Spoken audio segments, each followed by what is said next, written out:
Wested Deals, Danny Myers, the Bar God. I am back with another one. This one is for the gamers out there, man. Listen, I've been a gamer since the first NES. You know what I mean? Like when the Nintendo first came out, and you got this little square pad with A and B, select start, and you got this plumber on the screen, and he's jumping up and he's hitting these boxes with a question mark on, and coins is coming out, and there's these turtles and mushrooms and all kind of things attacking you. It was like a life-changing experience for real. Like it was like, wow, this is great. Like, because we grew up, we outside, we playing football in the street, playing two-hand touch. If you in the middle of the street, if you ain't just so happen to be out at a grass field or something, kids is high go seek, high go get it for some of y'all fast ones out there. But once the video game systems came into the house, the kids was in the house. You know what I'm saying? And even though some moms and grandmas was like, oh, what? $200? What? I ain't paying that. And, but once they saw that, well, I see my son, my grandson is in the house. He's in his room and he's not out there in them streets. It's not a bad investment. Like keep him in the house. He quiet. Maybe the light bill probably running up a little more, but he in the house. He ain't in them streets. So, I kind of came up right when video games really burst onto the scene. And again, I've been gaming ever since. You know what I'm saying? I want y'all to list in the comments below some of y'all favorite games of all time. Personally, I like the GoldenEye. That was on the Nintendo 64. Also on the same system, you had Super Castlevania 64. I love the Castlevania series. Of course, I'm a fighting game player. Everybody that knows me, they know that listen. I might not be a pro like my homeboy Chris T and Justin Wong and my homeboy Mike Ross and all the pro gamers, the pro fighting game players. But when it comes to this hip hop shit, ask hip hop gamer. You know what I'm saying? Ask Easy Block Captain. I done put hands on them. Shout out to my man Caustic. We've been going back and forth in the Street Fighter 6 too. Shout out to Caustic. Shout out to my man Jay Fox. Fox is crazy. His E Honda is fire. I'm getting off subject. But again, I've been gaming since forever, and I'm still gaming. I'm 45 years old today, and I'm still game. Like it's just like a good pastime. Sometimes it's a waste of time too, because you be having important shit to do when you on the damn game, and now it's like you try to play for 30 minutes to an hour, and next thing you know, 8 hours done went by, and you ain't getting nothing done for the whole day. So there's that. But I was wondering, from that day, from that moment, from the NES and the Super Nintendo came out, I remember, y'all might not even remember it, but there was a TurboGrafx 16. There was the Neo Geo. And I'm gonna tell you this, I never knew anyone that owned a Neo Geo system, ever. I never even heard of anybody that knew somebody that had one. First of all, I believe it was like $600, which was unheard of. And especially during that time. And each game was $200. Like it wasn't like you got a bundle deal or nothing. Each individual cartridge was $200. So even if you were lucky or you was rich or well off or whatever, however you might have came up on one, you still wasn't finna have no stack of games the way people been having stacks of the Sega Genesis cartridges and the Nintendo cartridges. You ain't got no stack. I don't know nobody with a stack of If you do, tag me on Twitter. Show me the damn proof. You know what I'm saying? But so I was just watching, I'm watching as I'm growing up, like, okay, these graphics is getting a little more realistic. And I think it really started with I want to say the PS1, when you started getting, like, instead of just like the steel frame and they got the little text right there, above the characters, or like the little comment boxes. Now we're getting like motion cutscenes, and you get games like Metal Gear Solid, and you get Final Fantasy 7. I think that was like that was 3 discs, by the way. That was 3 discs. I think that was PS1. That's a classic game. Um, and then I skip what I was trying to get to.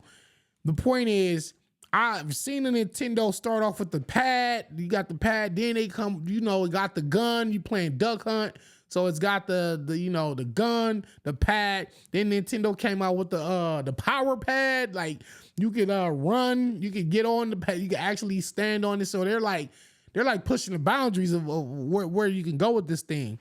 And so then you get the Dreamcast, which innovated because their controller was able to put a memory card into a cartridge slot on the actual controller itself, save games and do a bunch of other things with that.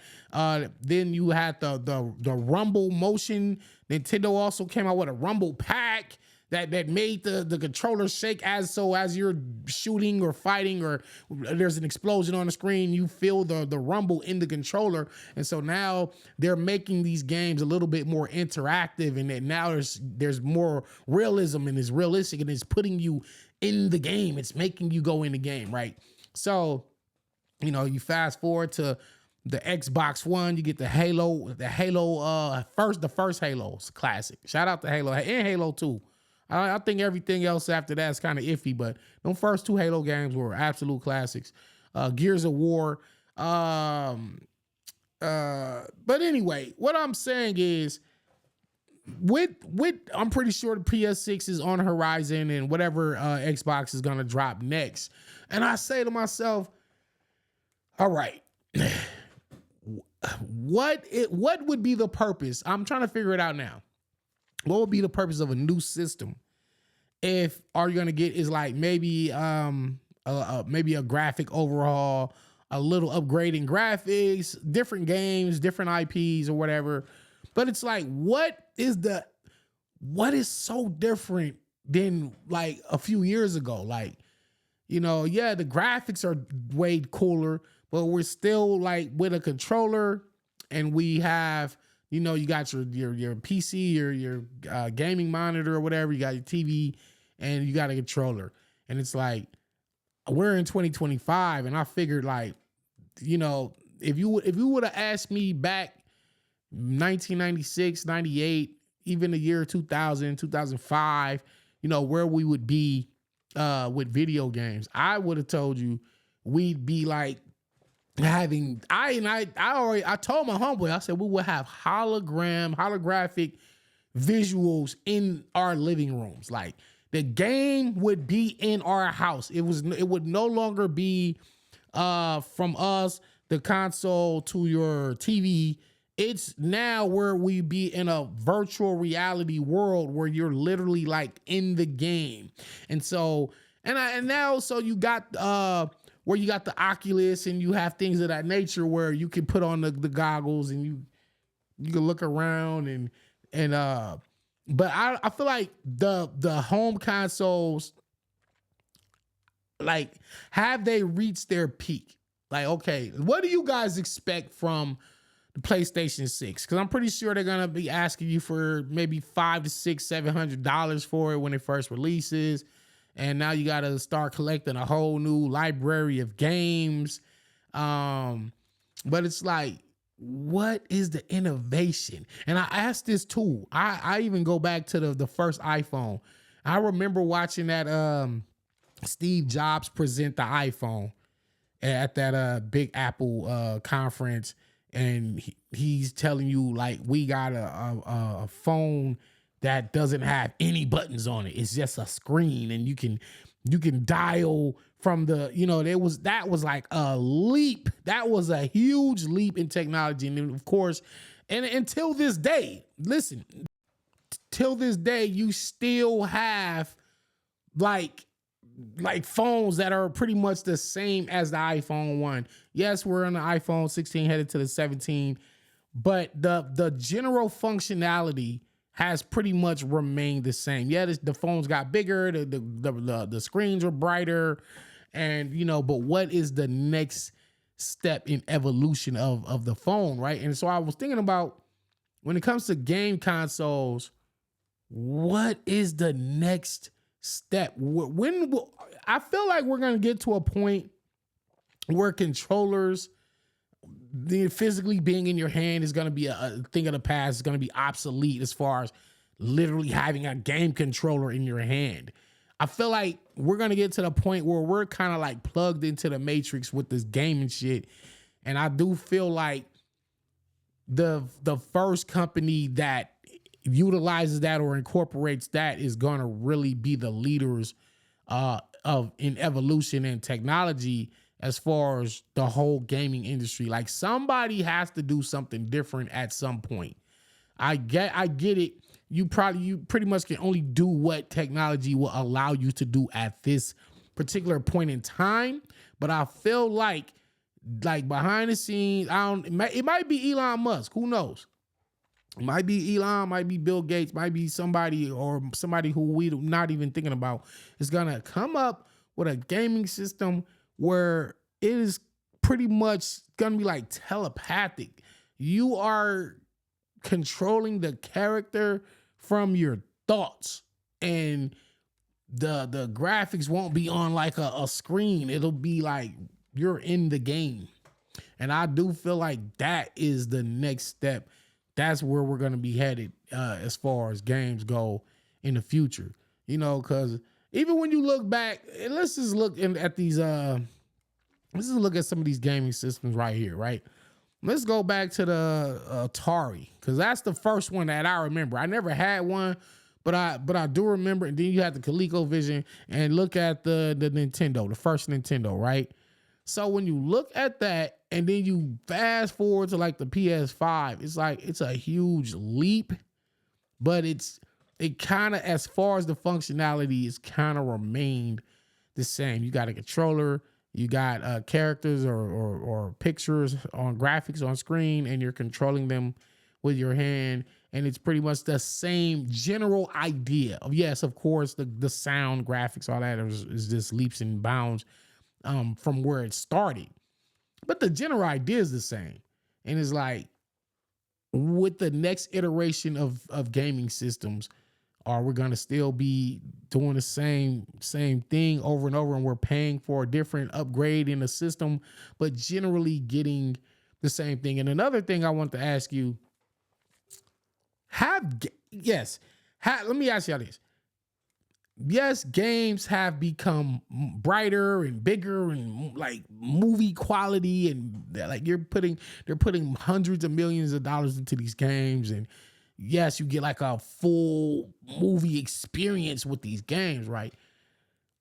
Yes, graphically they have come a long way, but do you feel like games are funner now, or were they funner back in the PS2 days, the PS3 era, the first Xbox era, the Nintendo and Sega Genesis era? Because I feel like, yes, games are more immersive now and more like for the serious player.